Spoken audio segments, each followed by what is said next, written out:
प्रधानमंत्री एक मिनट ये भाई ये बंद करिए, बातचीत बंद करिए जी, डोर बंद करिए।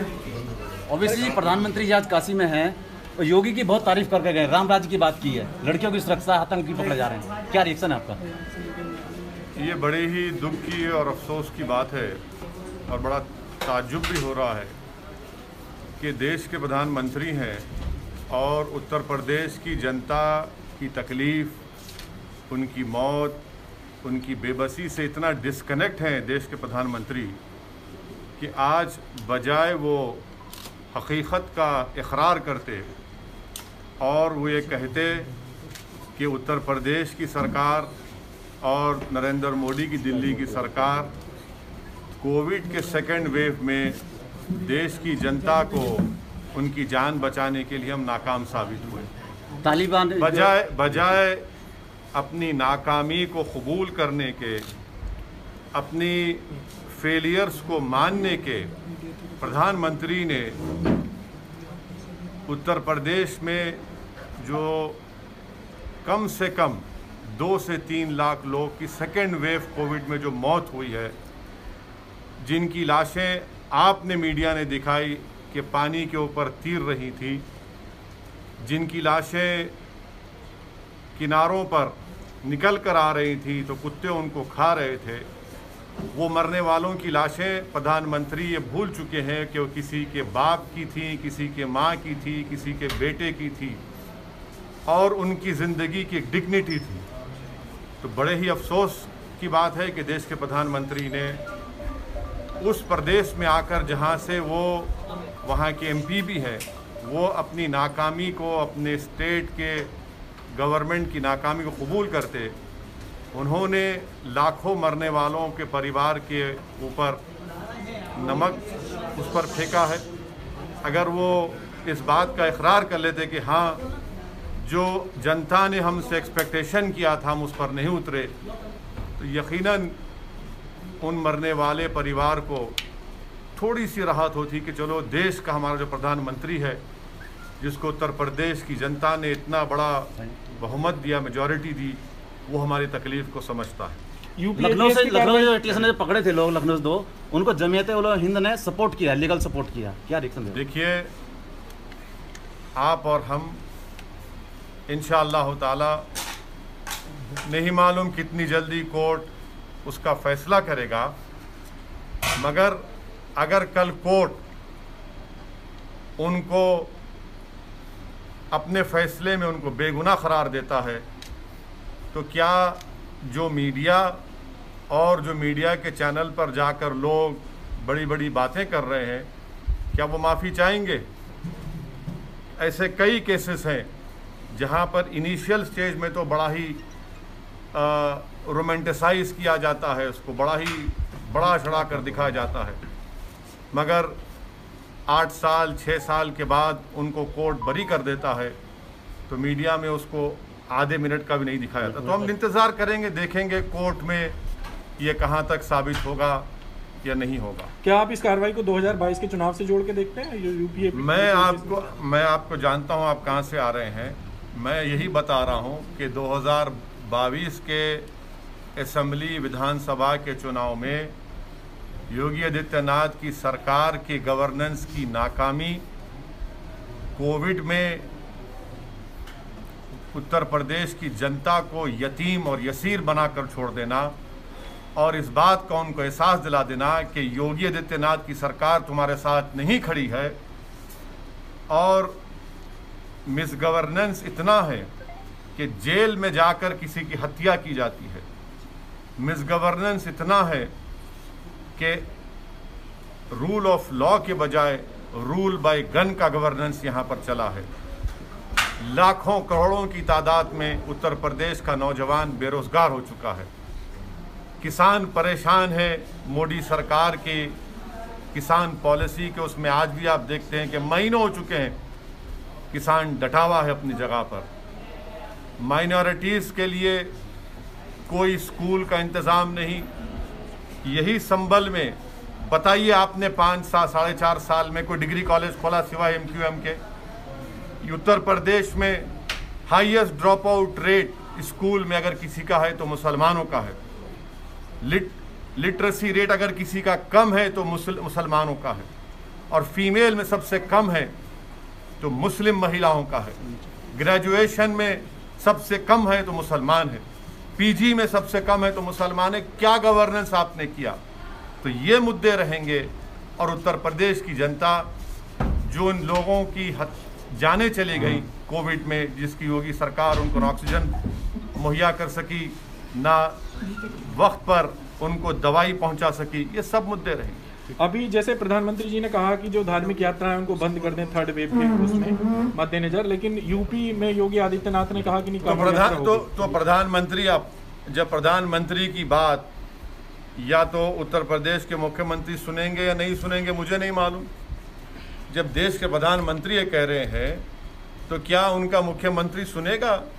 ये तो आपको सवाल उनसे करना चाहिए, आप खामखा मुझसे कर रहे हैं। जी, एक बात उठी है मुरादाबाद से। आप पूछ लीजिए, समाजवादी पार्टी के साथ आपका गठबंधन हो पाएगा या नहीं? बोलिए, सवाल कर लीजिए। मौजूद है। हाँ, बिल्कुल तैयारी करना है।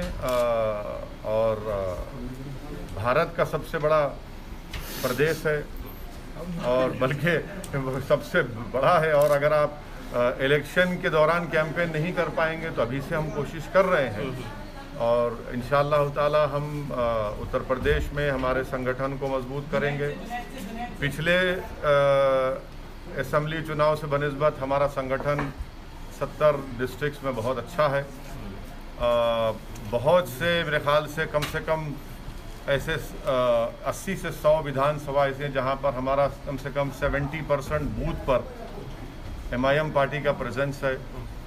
और हम कोशिश कर रहे हैं ओम प्रकाश राजभर साहब के साथ।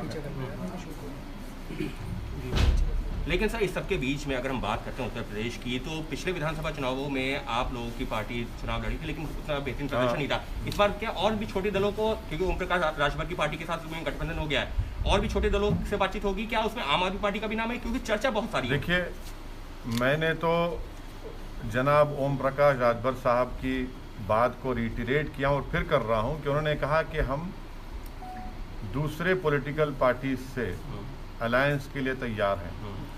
तो वो हमारे कन्वीनर हैं, वो बड़े हैं, वो इस सवाल का मुझसे बेहतर तरीके से जवाब दे पाएंगे। लेकिन सर, आज भी वो नजर नहीं आया, जबकि आप लोगों ने ना। देखिए, आज के प्रोग्राम में ये तय हुआ था कि हम आएंगे। आइंदा फिर प्रोग्राम है कानपुर का, इलाहाबाद का, और मुख्तलिफ उत्तर प्रदेश के मुकामात पर हम जाएंगे। हम साथ हैं उनके। बीच में प्रधानमंत्री अभी आप यहाँ पर हैं पश्चिम उत्तर। देखिए, मैं नहीं जोड़ रहा हूँ। उत्तर प्रदेश की सरकार ने पॉपुलेशन के ऊपर लॉ कमीशन ने अपना एक पेपर दिया है और राय मांगी है।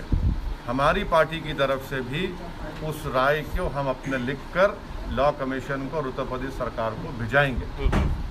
और हमारा मानना ये है कि जो TFR रेट है, अगर हम 2000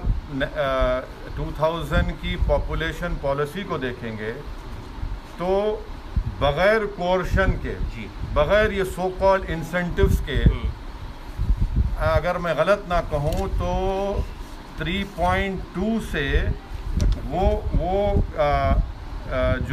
घट करके 2018 में 2.2 पे आ गया। कैसे आया? ठोक दो की पॉलिसी से आया, या फिर अब इंसेंटिव्स, या फिर डराने से आया। दूसरी बात यह है कि मोदी सरकार ने दिसंबर 2020 को सुप्रीम कोर्ट को एफिडेविट लिख कर दिया, जो बीजेपी के बहुत बड़े नेता डाले थे कि 2 चाइल्ड का नॉर्म बना दिया जाए, जिसमें मोदी सरकार ने कहा, मैं अंग्रेजी में पढ़ देता हूँ, international experience show that any coercion to have a certain number of children is counter productive and leads to demographic distortions. जब ये मोदी सरकार नहीं मानने को तैयार है तो ये बात समझ में नहीं आ रही कि 56 इंच के सीने के खिलाफ योगी जा रहा है। क्या एक प्रदेश सेंट्रल, वो भी बीजेपी की दोनों सरकार है, उसके खिलाफ जा रहा है। तीसरी बात यह है कि आर्टिकल 21 के कंप्लीट खिलाफ है यह प्रपोजल, क्यों है? क्योंकि आर्टिकल 21 डिफाइन करता है personal autonomy relating to body. चौथी बात यह है कि ये प्रपोजल पुट्टुस्वामी का जो सुप्रीम कोर्ट का कॉन्स्टिट्यूशनल बेंच का जजमेंट है उसके खिलाफ है। छठी बात यह है कि ये जो प्रपोजल है इससे उत्तर प्रदेश की महिलाओं का बहुत बड़ा नुकसान होगा। क्यों होगा? स्टेरिलाइजेशन सबसे ज़्यादा देश में 93% सिर्फ महिलाओं का होता है और आप ये कह रहे हैं कि स्टेरिलाइजेशन आप करवा ले, तो ये महिला को राइट मिलना चाहिए कि वो डिसाइड करे।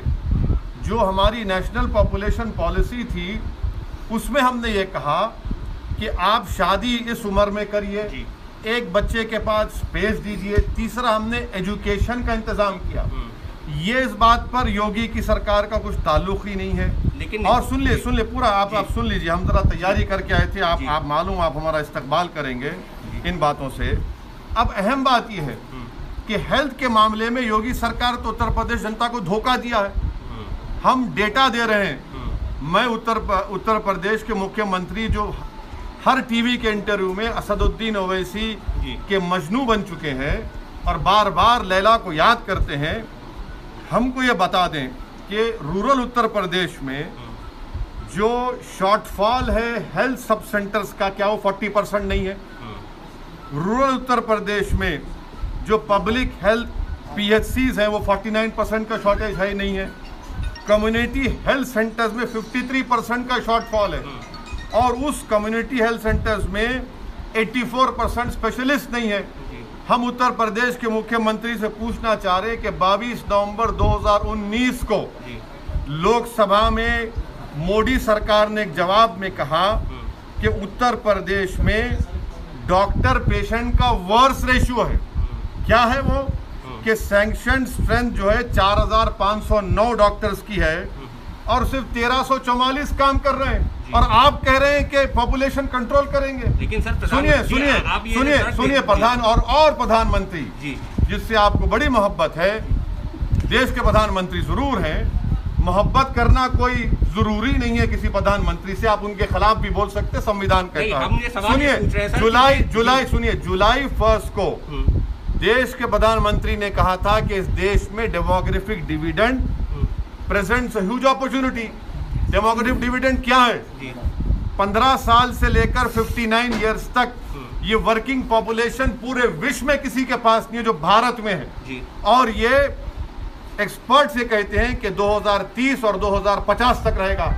आप पॉपुलेशन कंट्रोल के बजाय पॉपुलेशन को एम्प्लॉयमेंट नहीं देते, पॉपुलेशन को पढ़ाने के लिए स्कूल का इंतजाम नहीं करते, बच्चियों को पढ़ाने का इंतजाम नहीं करते, आप अस्पताल नहीं खोलते, अस्पताल अगर हैं तो डॉक्टर्स नहीं है। ये बात को साफ साबित होता है। तो बढ़ती जनसंख्या जो है खतरा नहीं है देश बढ़ती हुई जनसंख्या, अगर आप ये कहेंगे कि हम इंसेंटिव देंगे, अगर ये कहेंगे कि 2 से ज़्यादा बच्चे पैदा मत करो, रेशन नहीं देंगे, तो ये भी आर्टिकल 21 का वायलेशन है। और ये प्रपोजल से एक्सपर्ट्स ने कहा कि महिलाओं का डिजर्शन होगा, एबॉर्शन होगा। अगर मालूम हो जाएगा कि बच्ची है किसी के, हमारी बहन के माँ के पेट में, एबॉर्शन होगा। ये एक्सपर्ट्स की राय है। आपके पास डेमोग्राफिक डिविडेंड है, आप उसको देश को स्ट्रेंथन करने के लिए क्यों नहीं इस्तेमाल